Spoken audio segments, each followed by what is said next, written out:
네, 일반적으로 사람들은 기대치를 많이 갖습니다. 뭐 결혼하신 분들도 마찬가지고 항상 자기 배우자에 대해서 이만큼 기대치를 가졌다가 한 1년, 2년 지나면서 기대치가 높아지는 경우보다는 낮아지는 경우가 많죠. 대통령도 마찬가지인 것 같습니다. 그래서 미국에서는 보통 중간 선거를 대통령의 무덤이다라는 얘기가 나올 정도로 대부분 집권당한테는 별로 안 좋은 그런 시기다라고 알려져 있죠. 뭐 과거에 그 오바마 대통령 같은 경우에도 중간 선거에서 대패를 했었고요. 그 이후에도 몇 번 이제 진행되는 그런 선거에 의해서 상하원은 모두 1년 수모를 겪기도 했었으니까요. 하지만 트럼프 대통령이 첫 번째 성적표 이 중간 선거는 시장의 예상보다는 뭐 그런 대로 괜찮았던 것 같습니다. 상원을 수성하는데 성공을 했으니까 말이죠. 뭐 물론 이제 요번 이제 하원은 몽땅 다 교체가 되는 거고요. 처음부터 다시 시작하는 거고 상원은 3분의 1을 보통 바꾸죠. 중간 선거에서. 그래서 이번에 바뀌는 인원이 35명이었어요. 그중에서 이제 민주당 의원들이 대부분이었고 공화당 의원들은 9명밖에 되지 않았기 때문에 야, 이건 처음부터 공화당한테 유리한 그러니까 집권당한테 유리한 구조였다라고 말씀하시는 분들도 있긴 있습니다. 하지만 어쨌든 상원에서 의석수를 늘렸다라는 것은 대단한 성과라고 볼 수가 있습니다. 아무튼 중간 선거는 끝났어요. 이제 투자자들의 관심은 뭐냐면 자, 분권이 됐단 말입니다. 상원은 공화당이 수성을 했고 하원은 민주당이 가져갔어요. 8년 만에. 자, 그럼 이 분권된 상황에서 과연 시장이 어떤 식으로 전개될 것이냐? 어떤 쪽을 좀 더 주도적으로 봐야 될 것이냐? 주도주는 뭐냐? 이런 부분들에 대해서 궁금하실 것 같습니다. 그래서 오늘은 그 부분을 조금 말씀을 드리도록 하겠습니다. 말씀드리기에 앞서서 미국은 보통 양당제라고 알려져 있어요. 민주당, 공화당. 그죠? 이제부터는 3당제라고 해도 될 것 같습니다. 민주당, 공화당, 트럼프당. 사실은 민주당이라고 하는 것은 뭐 케인지안으로부터 시작이 되죠. 그래서 이제 재량적 재정 정책을 선호하고 그리고 친서민적입니다. 진보당이 많고요. 그리고 이제 미국에서는 그래서 인프라 투자 세금을 더 많이 올리려고 하고 인프라 투자에 열을 올리는 경우가 상당히 많죠. 요번에도 여러분들 아시다시피 낸드 펠로시 같은 경우에는 하원 의장이죠. 근데 그분은 뭐라고 얘기를 했냐면 만약에 하원을 우리 민주당이 집권하게 된다면 이기게 된다면 갖게 된다면 10대 앞으로 10가지에 집중하겠다. 10가지의 환경에 집중하겠다라고 이야기를 했는데요. 그중에서 맨 꼭대기에 있는 것이 인프라 투자. 그리고 약가 인하였습니다. 그만큼 이제 그 인프라 투자라든지 이런 부분들에 대해서 열을 올리고 있다는 것을 알 수가 있죠. 자, 그럼 공화당은 어떤가요? 전통적으로 공화당은 친기업적입니다. 민주당이 친서민적이라면 공화당은 친기업적입니다. 일반적으로 이제 뭐 국부론이라든지 이런 쪽에서부터 이제 뿌리가 시작이 됐고요. 통화론자라는 것은 그 주류로 이렇게 이어져 왔죠. 그래서 좀 보수당 쪽이 이제 그 공화당의 그 경제 이론을 따른다라고 보시면 되겠습니다. 그런데 트럼프는요. 일단은 감세 뭐 이런 부분들을 보면 분명히 공화당의 색깔이 나는데 인프라 투자에 대해서 또 무척 그 민주당의 색깔을 또 가지고 있거든요. 그리고 최근에 약가 인하에 대해서도 상당히 그 민주당의 목소리하고 동조하는 그런 흐름을 보여줬었습니다. 그래서 사람들은 야, 이거 민주당스럽기도 하면서 공화당스럽기도 하다. 이게 과연 어떤 주류냐라고 해서 이걸 신트럼피즘이다라고 주장하는 사람들도 생기기 시작을 했던 것이죠. 아무튼 이번 중간선거 이후에 어떤 공통분모가 생기게 되는데요.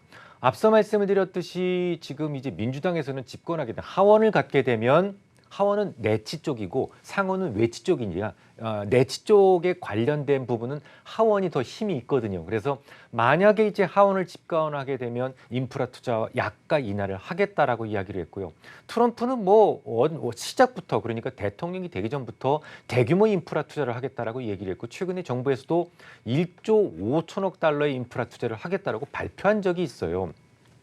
게다가 약가 인하에 대해서도 이런 얘기를 한 적이 있습니다. 트럼프는 약가가 정말 뭐 미친 가격이다. 이건 정말 너무 살인적이다라고 이야기를 한 적이 있었기 때문에 이 공통분모가 생기게 되죠. 그래서 이렇게 되면 우리가 주도주를 어느 쪽으로 잡아야 되느냐라는 부분인데요. 둘 다 인프라 투자를 원하니까 인프라 관련주들이 상승할 것이고 둘 다 약가 인하를 원하니까 제약주는 떨어질 것이다. 이렇게 생각을 해야 될까요? 자, 그런데 실제로 시장은 그렇게 움직이지 않았습니다. 아시다시피 민주당이 하원을 장악했다라는 것이 딱 드러나는 시기에 그날 미국에서는 제약바이오 업종이 오히려 올랐어요. 왜 그런 문제가 생겼을까요? 제가 지금 최근에 자주 거론드리고 강조드리는 부분이 있죠. 자, 여기가 딱 재료가 임팩트 되는 날입니다. 그러면 그때까지 주가가 아주 고르게 움직이다가 이게 악재인데 악재가 딱 시작되는 날 여기서부터 시작하는 경우를 보셨습니까? 그렇지 않죠. 이 재료가 누구도 몰랐다면 그렇게 되는 경우가 종종 있습니다. 하지만 모두 다 아는 재료라면 이런 컵으로 그러니까 미리 선 반영된다라는 거죠. 호재도 마찬가지입니다. 여기서 계속 호재를 기다리다가 호재가 딱 릴리스되는 순간 이렇게 점프업 해가지고 시작하는 게 아니죠. 호재가 여기서부터 시작된다라고 한다면 그게 모두 다 알려진 호재라면 이런 식으로 들러붙게 되죠. 미리 반영이 된다라는 거예요. 이번에도 사실은 상원과 하원을 민주당이나 공화당이 한쪽이 다 가져갔더라면 조금 상황이 달라졌을까요? 왜냐하면 그런 상황을 시장에서는 예측하지 않았으니까요. 하지만 지금 하원을 민주당이 이기고 상원은 결국 공화당이 수성할 것이다라는 것은 전반적인 컨센서스였어요. 그러니까 시장 사람들이 모두 다 알고 있었다라는 것이죠.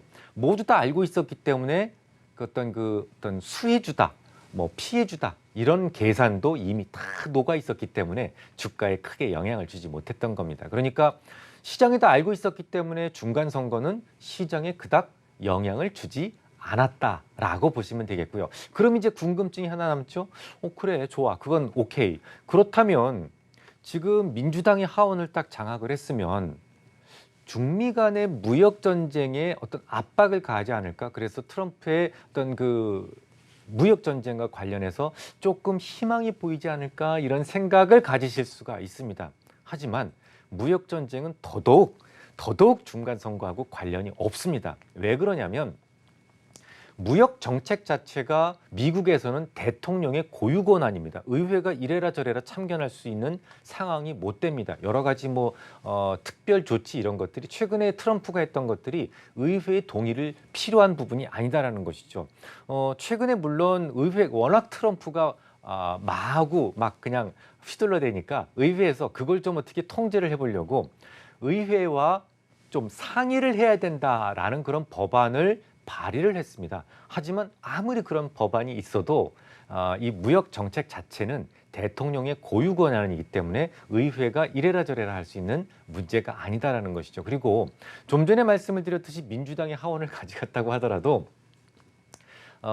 그 참견을 할 수가 없는 것뿐만이 아니라 사실은 민주당에서도 트럼프의 정책에 대해서 찬성하는 사람이 상당히 많아요. 앞서도 말씀드렸듯이 트럼프라고 하는 사람은 어떤 민주당의 어떤 그 색깔을 강하게 갖거나 공화당의 색깔을 강하게 갖지가 않고 둘 다를 지금 가지고 있기 때문에 트럼피즘이다라고 설명을 제가 아까 말씀을 드렸던 것처럼 이게 민주당에서도 이 그 대중 무역 정책에 대해서 찬성하는 사람들이 많다라는 거죠. 그래서 좀 이렇게 그 대중 무역 정책과 관련해서 크게 바뀔 일은 없다라고 판단이 됩니다. 그런데 최근 주가의 흐름을 보면 바닥을 찍고 좀 흔들리지만 좋은 흐름을 계속 유지하고 있거든요. 지난 주말만 조금 많이 떨어졌었고요. 그러면 이게 왜 그러면 이런 모습을 보였느냐라는 부분을 좀 설명을 드리죠. 지난주에 제가 이 시간을 통해서 뭘 말씀을 드렸냐면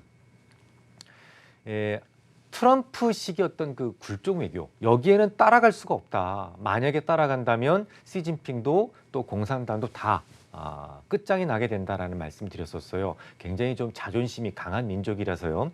하지만 트럼프 입장에서도 사실 미국과 대립하고 싶은 생각은 없습니다. 그렇게 되면 둘 다 매우 큰 상처를 입는다는 것을 잘 알고 있기 때문이죠. 그래서 트럼프가 뭐라고 할 때 나 거기 따라갈게라고 바로 수긍하지는 않지만 항상 좀 이렇게 적극적인 구애는 하는 편입니다. 지난 5일에도 상당히 그 거나한 선물을 준비를 했었죠. 크나큰 선물, 통 큰 선물을 준비를 했었죠. 시진핑이 직접 이야기를 합니다. 앞으로 10년 동안 15년 동안 30조 달러에 달하는 그런 재화를 구매하겠다. 이거 엄청난 거예요. 그리고 또 10조 달러에 달하는 서비스를 구매하겠다. 라는 이야기를 합니다. 일단 요게 지난 6월에는 24조 달러였거든요. 이것보다 6조 달러가 일단 올라간 거고요. 그리고 또 최초의 무역 전쟁이 시작됐던 지난 7월 달에 비해서는 그 당시 700억 달러였던 거 아십니까? 그거 트럼프가 발로 뻥 찬 거 아시죠? 그때부터 사실 둘이서 틀어지게 된 건데요. 그 700억 달러에 비해서는 30조 달러라면 어마어마한 그 발전을 한 겁니다. 특히 여기서 10조 달러어치의 서비스를 구매하겠다라는 부분에 우리가 착안할 필요가 있는데요. 요건 뭐냐면 지적재산권도 제값 주고 사오겠다라는 거거든요. 트럼프가 늘 하던 말이 그거죠. 지적재산권을 도적질해가고 있다. 도둑질해가고 있다. 이런 얘기를 계속 했었는데 여기에 대한 답변이라고 볼 수가 있겠습니다. 어저께도 여러분들 아시다시피 미국의 고위관리와 중국의 고위관리가 만났던 것 아시죠? 여기에서도 상당히 미국에서 이제 국무장관이 나왔었고요. 그래서 여기서도 상당히 그 깊은 무역과 관련된 깊은 이야기가 오갔을 것이다라고 보고 있습니다. 더욱 중요한 것은요. G20 회담에서 미국의 트럼프와 중국의 시진핑이 만나기로 했습니다. G20 회담이 끝나고 나서 12월 1일 날 예정이 되어 있는데요. 이때 이 두 정상은 만찬까지로 같이 하기로 했대요. 그래서 이 원래 트럼프 대통령이 G20 회담이 끝나면 그 다음 일정이 있었는데요. 그 일정을 취소하고 비행기편, 항공편까지도 몽땅 다 정리를 했다. 뭐 이런 얘기들이 나오거든요. 이런 얘기들 때문에 사실은 중간 선거가 아니라 이런 이야기들 때문에 주가가 상승을 했던 겁니다. 여러분들 처음 우리나라가 코스피가 3.5% 치솟고 이 코스닥이 5% 올랐던 날 기억하시죠? 그때 어떤 뉴스가 있었죠? 미국의 미국의 트럼프와 중국의 시진핑이 통화를 했다라는 뉴스 때문이었잖아요. 그날 아시다시피 우리나라에서 4,400억 원이나 외국인들이 샀고요. 더더욱 중요한 것이 그날 환율이 하루에 16원이나 내려갔습니다. 이건 22개월 만에 처음 있었던 그런 모습이었거든요. 그만큼 무역 전쟁과 관련된 이슈가 상승과 하락의 키를 잡고 있는 가장 중요한 키다라고 여러분들은 생각을 하셔야 됩니다. 그럼 주말에는 왜 떨어졌을까요? 속상합니다. 정말 다 좋게 다 가고 있었는데 여기서 또 트럼프 대통령, 제가 지난주에도 말씀을 드렸죠. 트럼프 대통령만 가만히 있으면 될 텐데요 라고 말씀을 드렸었는데 역시 그분은 가만히 있으신 분이 아니었어요. 중국의 환구시보라고 있습니다. 굉장히 우파 쪽, 극우 쪽 그 성향을 가진 신문인데 여기서 어떤 논평을 했었냐면 그 트럼프가 하원을 잃었다라는 부분이 고소하지만 그들은 그럼에도 불구하고 변하지 않을 것이다. 계속 우리 중국을 압박할 것이다. 라는 이렇게 좀 우롱 섞인 그런 기사를 올렸다가 몇 시간 만에 이걸 내린 적이 있어요. 그 이유가 뭐냐면 결국은 시진핑과 트럼프가 만나기로 했지 않습니까? 상대방을 만나기 직전에 상대방을 자극할 필요는 없다. 라고 생각을 했기 때문이죠. 이게 일반적인 국제 무대에서 외교적인 어떤 그 언어입니다. 그런데 제가 지난주에도 말씀을 드렸듯이 트럼프는 이런 것과는 전혀 관련이 없죠. 일단 꿇어 이렇게 시작을 하기 때문에 이번에도 만나기 직전에 중국산 알루미늄에 대해서 상계 관세를 결정을 해버립니다. 그러니까 또다시 시장은 싸늘해지기 시작을 한 거죠. 또 뒷주머니에서 짱돌을 꺼냈으니까요. 자, 결론을 말씀을 드리도록 하겠습니다.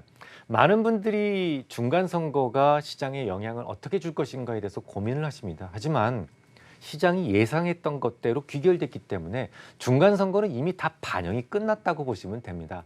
다들 아는 사실대로 됐기 때문에. 그리고 지금부터 중요한 것은 여전히 미국과 그리고 중국 간의 무역 전쟁이 시장의 가장 큰 핵심적인 키를 쥐고 있다라고 생각을 하시면 될 것 같습니다.